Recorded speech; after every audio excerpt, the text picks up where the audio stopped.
हाँ जी, hello hi, नमस्कार, राम राम, सत श्री अकाल, अस्सलाम वालेकुम। मैं नमीन चौधरी, आप देख रहे हैं लर्नर बाय डूइंग। कैसे हैं सब? उम्मीद करता हूँ सब अच्छे होंगे, कुशल मंगल होंगे, तंदुरुस्त होंगे। कल की क्लास में अपने पढ़ा था, सीडीपी की पहली क्लास रही थी अपनी कल, जिसमें हमने पढ़ा था वर्दी और विकास।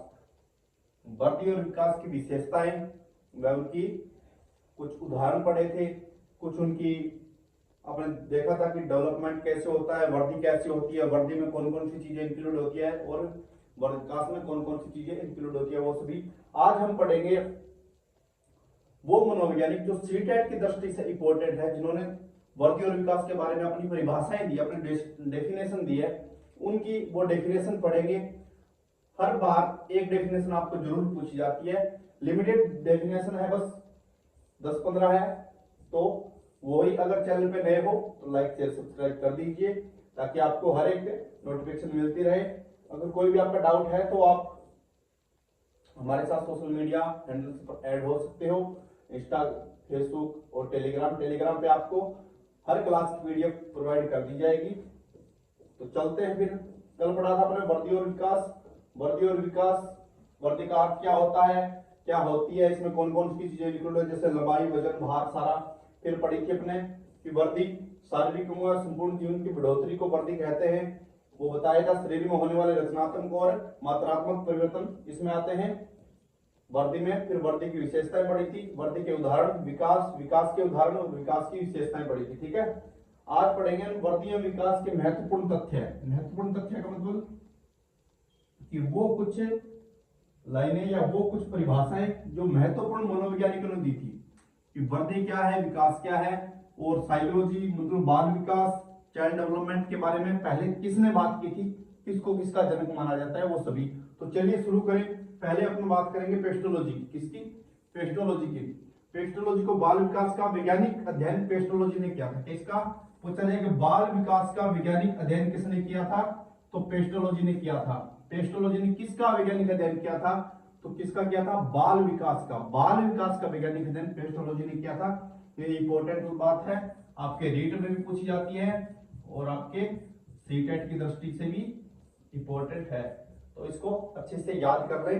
इसी कारण पेस्टोलॉजी को बाल विकास का जनक कहा जाता है। क्या कहा जाता है? बाल विकास का जनक कहा जाता है। किसको? पेस्टोलॉजी को बाल विकास का जनक कहा जाता है। और बाल अध्ययन का जनक पूछा जाए तो किसे कहा जाएगा? स्टेनले हॉल को बाल अध्ययन का जनक माना जाता है। बाल अध्ययन का जनक किसे माना जाता है? स्टेनले हॉल को माना जाता है। और बाल विकास का जनक किसे माना जाता है? पेस्टोलॉजी को माना जाता है। किसको? पेस्टोलॉजी को माना जाता है। अब पूछा जाए कि पेस्टोलॉजी ने बाल विकास का अध्ययन कब किया था? पेस्टोलॉजी ने बाल विकास का अध्ययन कब किया था? ये कब किया था भैया? 1774 में किया था। कब? 1774 में किया था। ये भी आप लिख लीजिए, कब 1774 में किया था। किस पे किया था? अपने पुत्र पर। अपने पुत्र पर किया था, जो 3.5 वर्ष का था। कितना? 3.5 वर्ष का था। पेस्टोलॉजी ने अपने पुत्र पर सर्वप्रथम बाल विकास का अध्ययन किया था 1774 में। ठीक है, फिर चलते हैं स्टेनले हॉल। स्टेनले हॉल को किसका जनक माना जाता है? बाल अध्ययन का जनक माना जाता है स्टेनले हॉल को। बाल अध्ययन में प्रश्नावली विधि का प्रयोग करने का श्रेय किसे दिया जाता है? अगर पूछा जाए कि बाल अध्ययन में आप किसी बच्चे का अध्ययन कर रहे हो, उसके व्यवहार का, उसके बिहेवियर का, हर चीज का जब आप उसका स्टडी कर रहे हो, तो उसमें प्रश्नावली विधि का प्रयोग करने का श्रेय किसे दिया जाता है? स्टेनले हॉल को दिया जाता है। मगर प्रश्नावली विधि का जनक कौन है, प्रतिपादक कौन है, तो वो वुडवर्थ है। कौन? वुडवर्थ। प्रश्नावली विधि का प्रतिपादक पूछा जाए, जनक पूछा जाए तो कौन है? अपने वुडवर्थ। अगर पूछा जाए बाल अध्ययन में प्रश्नावली विधि का प्रयोग किसने किया था, तो स्टेनले हॉल ने किया था। ये था अपना कुछ इंपॉर्टेंट परिभाषाएं। फिर चलते हैं अपन नेक्स्ट।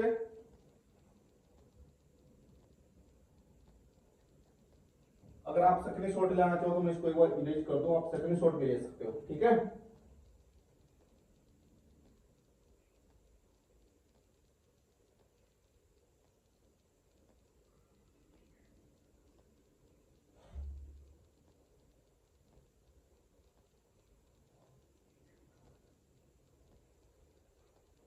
चले भाई।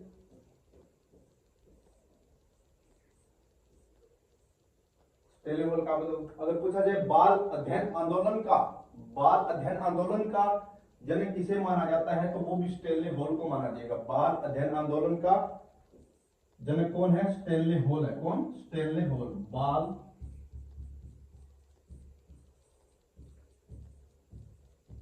अध्ययन आंदोलन का जनक कौन है? कब हुआ था ये? 1898 में हुआ था। कब? 1898 में स्टेनले ने किया था। ठीक है, फिर चलते हैं नेक्स्ट। हरलोक ने क्या कहा है विकास और वृद्धि के बारे में? वृद्धि और विकास के बारे में एक ही बात है। हरलोक विकास अभिवृद्धि तक ही सीमित नहीं है, कि आपका जो डेवलपमेंट है वो आपका वृद्धि तक ही सीमित नहीं है, कि जब तक वृद्धि होगी तब तक ही विकास होगा। ठीक है, इसमें प्रौढ़ावस्था के लक्षण की और परिवर्तनों का प्रगतिशील क्रम निहित रहता है। विकास के कारण व्यक्ति में नवीन विशेषताएं, नवीन धारणाएं विकसित होती है। हरलोक ने कहा है कि विकास वृद्धि तक सीमित नहीं है, मगर वृद्धि एक परिपक्वता तक, जब तक एक बच्चा या एक इंसान मेच्योरिटी गेन नहीं कर लेता तब तक आपकी वृद्धि होती है। वृद्धि का मतलब जो मात्रात्मक रूप से मापा जा सके, जैसे लंबाई हो गई, आपका वजन हो गया। ठीक है, जो भी मात्रात्मक रूप से मापा जाए वो सारी आती है वृद्धि में। तो आपकी हाइट एक लिमिटेड समय तक बढ़ेगी, चाहे वो 18 मान लो, 19 मान लो, 20 मान लो, एक लिमिटेड टाइम तक आपकी वृद्धि होगी। जबकि विकास क्या है? गर्भ से। विकास आपका क्या है? गर्भ से कब्र तक चलता है। कहां से कहां तक? गर्भ से कब्र तक। गर्भ से कब्र तक। और वृद्धि क्या है? परिपक्वता तक चलती है। जब तक इंसान मेच्योरिटी गेन नहीं करता तब तक आपकी वृद्धि होती रहेगी। विकास आपका क्या रहेगा? जब तक आप जिंदा रहोगे तब आपका डेवलपमेंट होता रहेगा। ठीक है, इसमें फिर है प्रौढ़ावस्था के लक्षण, प्रगतिशील क्रम निहित रहता है। विकास के कारण व्यक्ति में नवीन विशेषताएं और धारणाएं विकसित होती है। धारणाएं मतलब आपकी सोचन शक्ति क्या होगी? किसी पहले आपका 2 साल पहले आपका किसी को लेकर नजरिया अलग था, 2 साल बाद आपका नजरिया अलग हो। जैसे जैसे आपका डेवलपमेंट होगा, कॉग्निटिव डेवलपमेंट होगा, आपका इमोशनल डेवलपमेंट होगा, वैसे वैसे आपकी सोच भी बदलेगी। आप हर चीज में आपको खुद में चेंजमेंट देखने को मिलेगा। वो क्या है? वो आपका डेवलपमेंट हुआ है, उसकी वजह से आपकी सोच बदली है। पहले आपको छोटी छोटी बातों में गुस्सा आता होगा, फिर धीरे धीरे आपको कोई फर्क नहीं पड़ेगा, आप हर चीज को इग्नोर करने लग जाओगे जो आपकी काम की नहीं है। तो वो किस वजह से हो रहा है? वो आपके डेवलपमेंट की वजह से हो रहा है सारा। ठीक है, फिर चलते हैं अपन जेएस ब्रूनर ने कहा है कि विकास किसी भी अवस्था में बालक को कुछ भी सिखाया जाता है, कि विकास की किसी भी अवस्था में बालक को कुछ भी सिखाया जा सकता है। उत्तर बाल्यावस्था में, पूर्व बाल्यावस्था में, किशोरावस्था में, प्रौढ़ावस्था में। अब आप सोच रहे हो कि प्रौढ़ावस्था में साइकोलॉजी के अकॉर्डिंग चाहे जो 5 साल का है वो भी बालक है, और जो 55 साल का है वो ही बालक है, और जो 60 साल का है वो ही बालक है। ठीक है, तो अकॉर्डिंग टू साइकोलॉजी एक जो वृद्ध इंसान है जो 55 साल का है, 55 वर्ष का है, वो बालक है साइकोलॉजी के अनुसार। साइकोलॉजी से बालक ही मानेगी, क्योंकि जब तक कोई सीखता रहता है ना तब तक वो बालक ही होता है। और बालक सबसे जल्दी सीखता है और सबसे आसान तरीके से सीखता है। तो जेस ब्रूनर ने कहा है कि विकास की किसी भी अवस्था में बालक को कुछ भी सिखाया जा सकता है। जैसे बाल्यावस्था में भी सिखाया जा सकता है, किशोरावस्था में भी सिखाया जाता है, प्रौढ़ावस्था में भी सिखाया जा सकता है, वृद्धावस्था में भी सिखाया जा सकता है। मगर देखा जाए जनरली तो नींव मजबूत होनी चाहिए। मतलब बाल्यावस्था में जो बच्चा सीख गया, जिसका अच्छा डेवलपमेंट है, वो सोशलाइजेशन अच्छा हो गया, अच्छे माहौल में रह रहा है, तो उतना डेवलपमेंट आप किशोरावस्था में उसका नहीं कर सकते। ठीक है, तो बात इनकी भी सही है। इसको सीखने वाले कभी भी किसी भी उम्र में सीख लेते हैं। तो यह है विकास किसी भी अवस्था में बालक में कुछ भी सिखाया जा सकता है। फिर आपके आते हैं मुनरो या मुनेरो।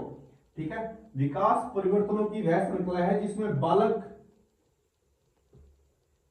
पूर्ण पहली अवस्था से परिपक्व अवस्था की ओर आगे बढ़ता है। ठीक है, मुनरो विकास परिवर्तनों की वह श्रृंखला है जिसमें बालक पूर्व अवस्था से परिपक्व अवस्था की ओर आगे बढ़ता है। परिपक्व होना मतलब समझदार बनना, मैच्योरिटी होना, किसी भी समस्या का। पहले देखेंगे परिपक्वता क्या होती है, छोटी सी बात है पर मतलब इसमें बहुत बड़ी बात छिपी है। परिपक्वता होती है अगर आपके सामने कोई भी समस्या आ गई, कोई भी किसी भी प्रकार की समस्या आ गई, समस्या सबके सामने आती है। कोई भी समस्या हो, चाहे पढ़ाई से रिलेटेड हो, चाहे लड़ाई झगड़ा कुछ भी हो, चाहे आपका पर्सनल मैटर हो, अकॉर्डिंग मतलब कोई भी समस्या आ जाए, उसको अपने हिसाब से हैंडल करना, उसको अपने हिसाब से खुद ब खुद उस समस्या का निपटारा करना, किसी से सहायता नहीं लेना। परिपक्वता होती है कि आप अगर कोई समस्या आ गई तो आप खुद ब खुद उसका निपटारा कर लोगे, चाहे वो कैसे भी करो, वो होती है आपकी परिपक्वता। और आसान भाषा में समझना चाहें तो परिपक्वता, अगर कोई इंसान आपको एक वक्त ऐसा होता है कि जब किसी को अपन गाली देते हैं, डांटते हैं, तो सामने वाला अपने को गाली देने लग जाता है, ठीक है। और एक एज ऐसी आती है, मतलब कोई हमें गाली दे रहा है तो हम उसको वापस गाली देते हैं एक उम्र में। जैसे जैसे इंसान मेच्योर होता जाता है, परिपक्व होता जाता है, तो एक उम्र ऐसी आती है जिसमें सामने वाला हमें गाली दे रहा है, हम चुपचाप बैठे मुस्कुरा रहे हैं, तो उसका मतलब आप उस वक्त परिपक्व हो चुके हो। जब कोई दूसरा गाली दे के आपको गुस्सा दिला सकता है, कोई दूसरा इंसान आपको गाली दे रहा है, आप उस पर गुस्सा कर रहे हो, उस पर थप्पड़ मार रहे हो, उस पर उल्टी आप उसको गाली दे रहे हो, तो वो क्या है, आप परिपक्व नहीं हुए हो। दूसरा इंसान आपको गाली दे रहा है, आप मुस्कुरा रहे हो, मुस्कुरा के उसका जवाब दे रहे हो, बस चुपचाप रह के। वो 2 मिनट गाली देगा, 5 मिनट देगा, चला जाएगा, तो उस वक्त आप परिपक्व हो चुके हो। वो होती है आपकी परिपक्वता, ठीक है। जब दूसरे की बात से आपको फर्क ना पड़े कि भाड़ में जाओ जनता, बस हमें अपना करना है, अपना करेंगे, वो आप क्या सोचोगे कि आप उस वक्त परिपक्व हो चुके हो। तो इसमें क्या, विकास परिवर्तनों की वह श्रृंखला है जिसमें बालक पूर्व अवस्था से परिपक्व अवस्था की ओर आगे बढ़ता है। तो ये थी मेरे भाई कुछ इंपॉर्टेंट डेफिनेशन वृद्धि और विकास के बारे में, ग्रोथ एंड डेवलपमेंट के बारे में।